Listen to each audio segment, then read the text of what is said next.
Operasi pasar murah yang dilakukan Perum Bulog, Kota Lubuk Linggau ini cukup disambut antusias warga Lubuk Linggau, khususnya warga yang berada di Kelurahan Tabapingin, Kecamatan Lubuk Linggau Timur, 2 Kota Lubuk Linggau.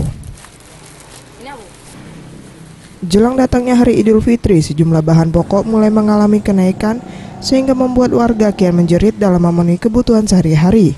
Sebagai upaya untuk menekan harga sembako yang terus melambung di pasaran, Perum Bulog melakukan operasi pasar murah, di antaranya harga beras dengan harga Rp7.500 per kilonya, bawang merah Rp30.000, minyak goreng per liternya Rp11.000, gula pasir Rp14.000 per kilonya, dan terigu Rp7.500 per kilonya.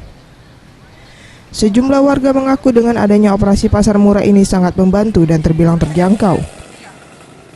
Menguntungkan sekali, jadi harga barangnya kan terjaga oleh rakyat kecil.